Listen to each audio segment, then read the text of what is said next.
Olá, começando o Alesp Conecta de hoje e nesse momento em que a sociedade vive dessa pandemia que ninguém sabe como é que vai ser o dia seguinte, muita gente fica com aquele ponto de interrogação, como é que vai ser a vida no pós-pandemia e como serão as pessoas no pós-pandemia, né? Para tentar elucidar todas essas questões, meu convidado de hoje é o Luiz Augusto Campos, professor de Sociologia da UERJ. Professor, bem-vindo ao Alesp Conecta. Obrigado pelo convite, eu que agradeço. Professor, eu estava dizendo agora no início do programa, né, que todo mundo está com esse ponto de interrogação, como é que vai ser a vida no pós-pandemia, ou como a sociedade vai chegar nesse pós-pandemia, né? Sei que não é uma pergunta fácil, mas já quero começar por ela. Como é que vai ser a vida no pós-pandemia? Olha, é uma pergunta muito difícil. Eu acho que ninguém tem a resposta para essa pergunta, porque muitas variáveis estão em jogo e a ação humana, tanto no momento da pandemia quanto no momento de pós-pandemia, vai ter um impacto muito grande. Então, embora a gente esteja bastante à mercê do vírus e de como ele contamina as pessoas, dos seus efeitos agora, o modo como a sociedade, ou a forma que a sociedade vai assumir durante a pandemia e depois da pandemia vai depender também do tipo de reação que a sociedade vai dar a essa doença, a esse vírus que se alastrou.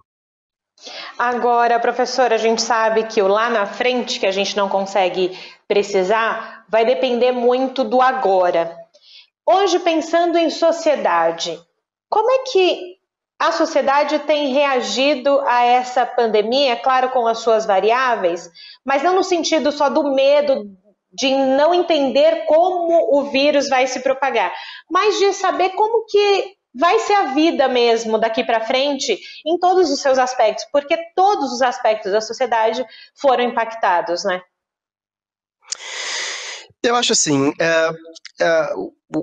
embora não seja a primeira pandemia a atacar a sociedade, a gente tem muito tempo desde a última pandemia que aconteceu em 1918, né? Pandemia no sentido de epidemias globais em vários países. E a gente vivia um determinado momento da modernidade em que talvez nós tenhamos nos acostumado a uma determinada estrutura social básica que mudava muito pouco, ou havia essa sensação de pouca mudança, né? Em relação ao modo básico como a sociedade funciona, como a gente produz mercadorias, como a gente vive e por aí vai. Isso fez com que a pandemia pegasse muitos de surpresa. E uma prova disso é o raio do negacionismo no mundo. Então, quando você pergunta para mim como as sociedades estão reagindo, isso tem sido muito diferente de país para país. Agora, o Brasil especificamente, tanto politicamente quanto grande parte das pessoas envolvidas nisso, eu acredito que tem negado bastante os efeitos atuais e futuros da pandemia. Então, eu não sou muito otimista em relação ao modo como o Brasil tem reagido a essa pandemia e acho que isso vai ter impactos no pós-pandemia também. E aí, professor, você está dizendo uma coisa muito importante de como estão lendo esse momento em que a gente vive. E me parece, na sua fala, me corrija se eu estiver errado, que a preocupação se não estão lendo corretamente agora, vai ficar difícil você criar algo para melhorar a vida da sociedade no depois. Exatamente, é exatamente isso. Eu acho que aquelas duas curvas que viralizaram na internet, que todo mundo conhece, né? A curva mais acentuada, sem medidas de isolamento, e a curva achatada, digamos assim, com medidas de isolamento, deram a falsa impressão de que necessariamente a gente chegaria num pico que de algum modo estaria no horizonte. Então no início a gente achava que ia demorar 2 semanas, depois a gente achou que ia demorar um mês, já estamos, eu particularmente estou no terceiro mês de isolamento social e nós ainda não chegamos no pico nem em cidades como São Paulo e Rio, que foram as cidades primeiramente atingidas. Isso indica duas coisas, na minha opinião. Primeiro, a maioria das pessoas está de certo modo, negando a gravidade da pandemia e tentando viver a sua vida mais próximo do normal ou do anterior à pandemia. Só que isso também é falso, essa normalidade já não existe mais. As pessoas que estão tentando recuperar essa normalidade anterior à pandemia, elas necessariamente fracassarão, porque quando a gente sai na rua, a rua não continua igual ao que era. As pessoas, ou a rua está vazia, ou a rua está cheia de pessoas de máscara e interagindo cada vez menos. Uma segunda coisa é, quanto mais tempo a gente demora sem fazer medidas de isolamento social, mais tempo a gente vai demorar para chegar no pós-pandemia. Então, se nós estamos há 100 dias e não chegamos no pico, no mínimo a gente vai ter mais 100 dias pela frente de curva. Os efeitos disso sobre o modo como a gente interage no espaço público, sobre o modo como a gente interage com as pessoas de modo geral, já estão aí, a gente não percebe esses efeitos. Então, o fato de que nós negamos a pandemia aqui no Brasil de modo um pouco disseminado, vai fazer com que esse pós-pandemia seja mais distante e vai fazer também com que a pandemia tenha mais efeitos sobre os nossos comportamentos, porque ela vai durar mais aqui. Muitos países na Europa, ou mesmo nos Estados Unidos, que foi um país particularmente atingido pela pandemia, já estão retornando, já estão reabrindo. E nós ainda estamos muito longe disso. Agora, é interessante na sua fala, professor, quando você fala dessa questão do negar. Acredito que as pessoas não tenham ouvido com clareza essa questão do negar. Quando você se nega a uma situação, você não atua do modo como deveria atuar. É isso que você está me dizendo, professor? Então, Exatamente. Essa questão que as pessoas estão falando do novo normal não vai existir nunca. Isso tem um sociólogo americano chamado Walter Lippmann, e ele, quer dizer, ele não era propriamente sociólogo, ele era um pensador social, e ele diz o seguinte: as pessoas agem de acordo com o modo como elas enxergam a realidade. Então, o modo como a gente age, o modo como a gente responde à realidade, os nossos comportamentos, eles expressam as nossas visões sobre essa realidade. Só que a realidade não necessariamente corresponde às nossas visões sobre ela. Então, as respostas que a realidade dá às nossas ações independem das nossas ideologias, das nossas crenças. Então, a gente pode subestimar a pandemia, a gente pode subestimar a quarentena, a gente pode tentar emular uma vida normal, mas o fato é, o mundo já mudou. As pessoas que a gente encontraria na rua, ou o tipo de comportamento que a gente teria, a gente já não tem mais, porque as condições para esses comportamentos já não existem mais. Então, por isso que é importante entender sociologicamente como é que as pessoas estão enxergando a pandemia.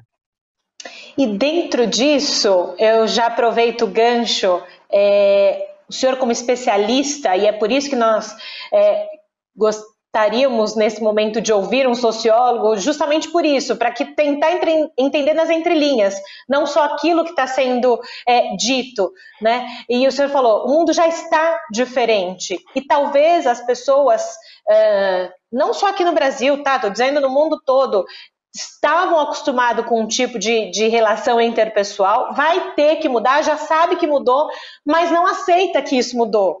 Isso é muito difícil quando a gente vai colocando umas esferas acima do nosso, né, da população. Exatamente. Então, eu não tenho dúvida que se as pessoas pararem... Existe, por exemplo, uma expectativa de que a pandemia passe e de que a gente volte a fazer determinadas coisas. Eu tenho essa expectativa, imagino que você também, que todo mundo tenha, e acredito que isso vai acontecer em algum momento. Esse momento não está no horizonte imediato. Eu particularmente acho que ele não vai... a gente não consegue vislumbrar esse momento. Enquanto esse momento não chega, as pessoas já alteram necessariamente os seus hábitos, mesmo que elas não percebam. Então, desde um hábito banal, eu imagino que as pessoas, de modo geral, não estejam chacoalhando mãos ou dando 2 beijinhos, dependendo do lugar, 1 ou 3, como davam antes, né? Isso já aconteceu. A questão que fica é, num pós-pandemia, próximo ou não, em que medida esses hábitos e essas tradições que são importantes, que desempenham funções sociais muito básicas e muito fundamentais, em que medida elas vão ser retomadas? Eu acho que num médio prazo, elas tendem a ser retomadas. uma coisa importante é que a sociedade também tem um modo de recuperar e de manter as suas maneiras de funcionar. Mas pelo menos no curto prazo eu acho muito improvável. E aí o senhor está falando de tradições, de coisas que se levaram décadas e décadas para serem construídas, principalmente, né, nessa relação interpessoal, que eu acho que nesse momento, me parece, pelo menos aqui no Brasil, né, é o mais difícil. A gente tinha um tratamento entre as pessoas de um jeito que vamos ser obrigadas a ser de outro modo, né? E até que ponto, então, valores e mudanças de hábito vão interferir nessa sociedade ou não tem como interferir porque valor é valor sempre? Como é que é isso? Para quem, assim, não entende do assunto. Não, veja, a pandemia mudou muitos parâmetros de ação, de interação social, que não tem a ver só com valores e ideologias, né? Tem a ver, voltando para o exemplo de apertar a mão. A gente cumprimenta as pessoas por um gesto que tem origem medieval, ou seja, está aí há centenas de anos, desempenhou diferentes papéis na história da humanidade e o sentido desse ato banal mudou com o tempo também. Então, embora seja um ato que se repete historicamente, o significado dele mudou. Esse ato agora encontra-se ameaçado. A gente pode vir a retomá-lo, essa prática, essa tradição, mas provavelmente ele terá outro significado. Então, mesmo quando determinadas práticas sociais permanecem, elas tendem a mudar depois de eventos como esse, nem que seja na sua dimensão simbólica ou no significado delas. Então, de novo, é difícil, na minha opinião, quase impossível conjecturar em que direção vão essas mudanças, mas elas existem. Então, historicamente, a gente tem alguns casos em que isso aconteceu. No caso da pandemia de 1918, você tem vários trabalhos mostrando como as pessoas tinham expectativas muito negativas em relação ao futuro, algo muito parecido com o que a gente vive hoje. No entanto, pelas próprias características da pandemia e do seu arrefecimento no segundo semestre de 2018, em 2019 ela produziu um dos maiores carnavais do Rio de Janeiro. Então, é muito curioso também ver como as expectativas podem ser frustradas em relação ao próprio futuro, né? A gente não sabe o que vai acontecer, a gente vive uma pandemia diferente agora, mas também é difícil prever. Agora, você estava falando da pandemia lá atrás, 1918, a gente sabe que existem marcações de tempo, né? Acaba trazendo isso a muitos historiadores dizem que a pandemia agora vai marcar o fim do século XX, como lá atrás, né, o século XIX só terminou depois da Primeira Guerra Mundial. Você acha que esse contexto histórico também vai mudar? Vai ser nesse sentido? Olha, desculpa te frustrar de novo, eu não sei também como responder essa questão, porque veja, nós tivemos no século XX eventos históricos muito importantes e que de fato mudaram nitidamente o modo como a gente entendia a história. O principal deles, a gente pode dizer que é a Segunda Guerra Mundial. Então, a Segunda Guerra Mundial matou 70 milhões de pessoas. A gente está discutindo hoje no mundo a probabilidade de que morram milhões de pessoas também, mas nada próximo, nem as estimativas mais dramáticas chegam a esse número. A Segunda Guerra Mundial envolveu uma boa parte dos países do globo. A Segunda Guerra Mundial legou para a história o Holocausto e os efeitos simbólicos disso. Tanto a pandemia de 1918 quanto a pandemia que a gente está vivendo são eventos muito dramáticos, mas ainda estão muito longe de eventos dessa monta, né? Então, é evidente que essa pandemia vai deixar marcas e mudanças na sociedade. Agora, a dimensão dessas marcas e a dimensão dessas mudanças ainda é muito cedo para afirmar. A gente não está falando de algo que vai mudar completamente. Eu, particularmente, não acredito que isso vai... No início da pandemia, tinha muita gente que falava numa refundação do pacto social, numa superação do capitalismo. Eu acho que agora a gente está um pouco distante disso, né? Mas, ao mesmo tempo, eu acho muito, muito improvável também que as sociedades no mundo passem incólumes por essa experiência. Alguma mudança vai ter que ocorrer.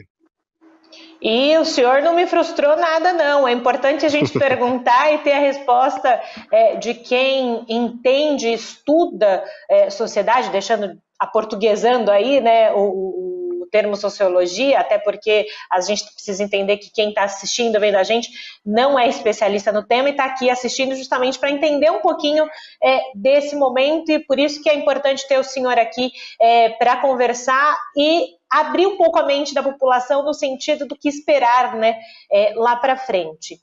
Se a gente está falando que lá na frente a gente não sabe como essa sociedade vai reagir ou quais as marcas que vão ficar nessa sociedade, falando no hoje, não só de sociedade, mas para uma sociedade organizada, você tem as suas esferas administrativas, de administradores públicos, de gestão pública, que deveriam nortear essa população.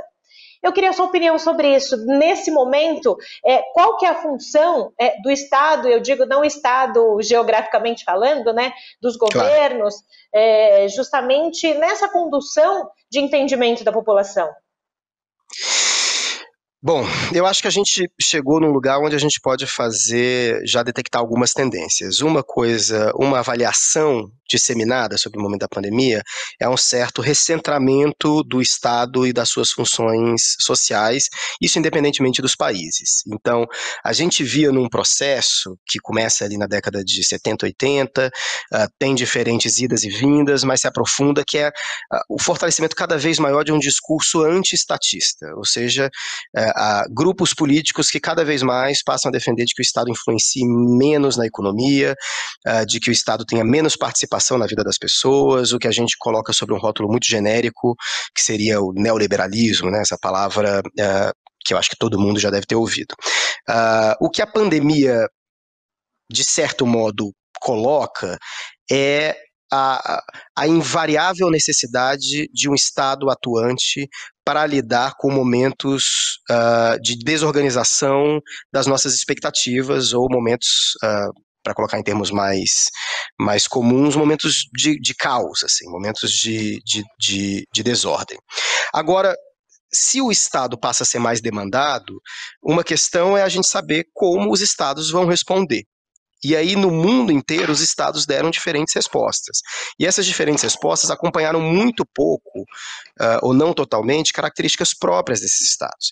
Então, a gente tem estados ou nações com aparatos administrativos muito bem montados, grandes e influentes, como as nações nórdicas, que responderam de modos opostos à pandemia. Você tem o caso da Suécia, onde se optou pela chamada imunidade de rebanho, e o caso da Finlândia, da Dinamarca, dos outros países nórdicos, que optaram por adotar políticas de isolamento social bastante restritivas.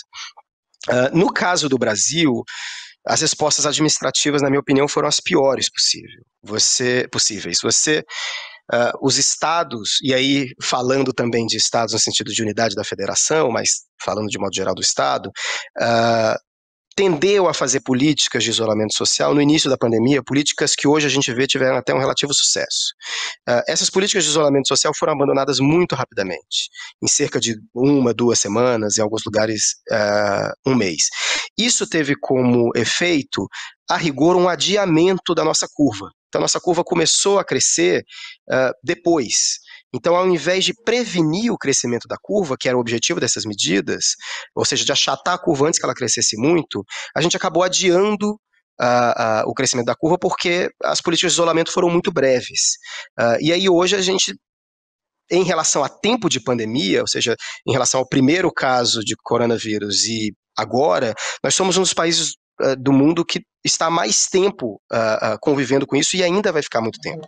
Então, embora o Estado tenha sido muito demandado e tenha adotado medidas de modos muito diferentes, essas respostas se desencontraram em determinado momento e eu acho que foram desastradas e agora tendem a ser desastrosas, é o que os números estão mostrando, né? E aí, professor, eu imagino o quanto também essa questão do mundo político vai ser diferente quando se passar por esse momento. Nós já estamos vendo movimentos eclodindo no sentido diferente do que a gente viu até hoje.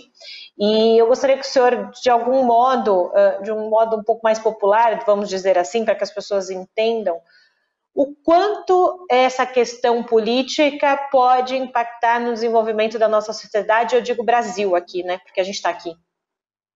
Uhum. Não, a questão política é a variável fundamental aí. Então, se eu tivesse que dar uma resposta simples à sua pergunta, ou seja, como é que vai ser o mundo pós-pandemia, eu responderia dizendo assim, isso vai depender da política. Porque se o Estado é o único ente capaz de organizar a sociedade para responder e para resistir a essa pandemia, esse Estado ele é orientado de acordo com uma correlação de forças que é eminentemente política. Agora, de novo, a política não está fora da sociedade. Então, os políticos, de acordo com as suas diferentes estratégias, táticas ou ideologias políticas, têm respondido e têm feito apostas distintas. Falando do Brasil, mas também comparando em relação ao mundo, você tem algumas apostas, a gente pode tipificar algumas apostas, né?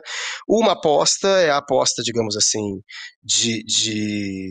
de confiança na ciência, de adoção do isolamento social, uma aposta que tem sido mais comum em alguns países da Europa, mas não todos, uma aposta que a Nova Zelândia, por exemplo, fez. Vamos tentar achatar essa curva. Uma aposta polar, completamente oposta a essa, é a de que essa pandemia é incontrolável, de que as pessoas vão morrer necessariamente e de que a gente tem nada ou muito pouco a fazer, ou seja, a gente tem que buscar continuar a nossa vida, manter a economia, não adotar políticas de isolamento e daqui a algum tempo, daqui a uns 2, 3 anos, isso tudo vai passar mesmo e por aí vai. Essa segunda aposta vem se mostrando recorrentemente fracassada.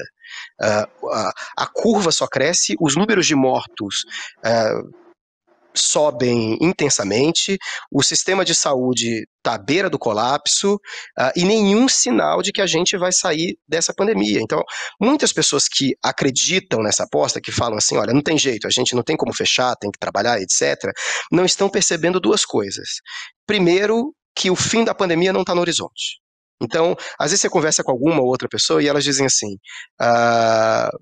você fala, vai durar mais 3 meses, e a pessoa diz assim, mas eu não aguento 3 meses. Só que veja, não depende de se você aguenta ou não, se vai durar mais 3 ou 4 meses, entendeu? Depende da realidade. E uma segunda dimensão desse tipo de escolha, que tem a ver com essa primeira, é que essas pessoas não estão percebendo que, pelo menos nesse momento, e para os próximos meses, é impossível você, como a gente falava no início, voltar à normalidade. A economia tende a entrar no estágio de depressão, de ter crescimento negativo, não é porque as pessoas estão sem trabalhar ou estão trabalhando menos por conta da quarentena, é porque o mundo exporta menos, é porque a pandemia faz com que o mundo inteiro pare. Então, essa segunda escolha, a escolha de ignorar a pandemia e continuar como se nada tivesse acontecendo, ela é uma escolha profundamente perigosa, e a gente está vendo isso. E, professor, eu imagino que caminhando ali próximo dessa questão política, o senhor é professor. A gente sabe que o mundo da educação também está sendo muito impactado, da criançada lá no ensino infantil, a quem está na universidade. Então, eu queria que você falasse dessa realidade para a gente, de como está e se o senhor acredita que tem alguma perspectiva positiva ao longo desse período. Eu acho que você fez perguntas muito difíceis, mas essa provavelmente é a mais difícil para mim pessoalmente. Bom, eu sou professor universitário e o ensino universitário sofre muito com a obrigatoriedade agora, ou o fato de que a gente não tem outra opção a não ser um ensino remoto. Ou seja, a gente vai ter aí uma geração que vai sofrer impactos muito fortes porque foi obrigada a estudar remotamente. Quando a gente fala de estudar remotamente, a gente não está falando só de aulas, a gente está falando de pessoas que são obrigadas a estudar sozinhas, em casa, num país bastante desigual, onde a maior parte da população não tem condições de estudar em casa, ou seja, não tem um lugar adequado para estudar, não tem equipamentos adequados para acompanhar aulas, não tem sinal de internet adequado, e por aí vai. Então, na educação superior, o impacto da pandemia tem sido um aumento gigantesco das desigualdades. Na educação básica, esse impacto é infinitamente maior. Então, alunos universitários tendem a ser mais velhos, a gente está falando de um outro tipo de educação, muito mais conteudística, né, muito mais baseada na transmissão de conteúdos. Agora, quando a gente está falando de crianças, por exemplo, do ensino fundamental, ou mesmo adolescentes do ensino médio, os impactos são devastadores. Além de aumentar a desigualdade, porque, a rigor, filhos de famílias que já têm acesso à educação, essa família pode compensar essas distâncias, enquanto filhos de famílias que não tiveram acesso prévio a essa educação, essa compensação fica muito mais difícil. Além disso, você perde elementos básicos necessários para uma educação. Como é que você ensina uma criança a ler à distância? Isso é muito difícil.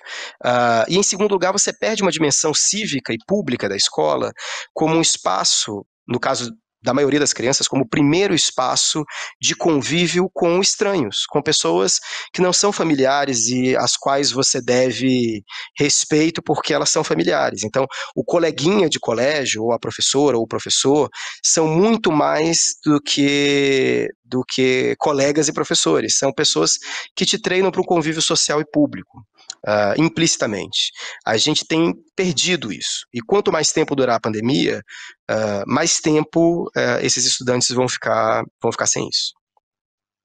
Pois é, professor, e essa questão da educação pode render mais um programa aqui no Alesp Conecta, até porque a gente está na reta final do nosso programa, então já fica o convite para o senhor voltar para falar de educação aqui no Alesp Conecta, e já quero te agradecer por esse seu espaço na agenda e contar tanta coisas importantes aqui para a gente hoje.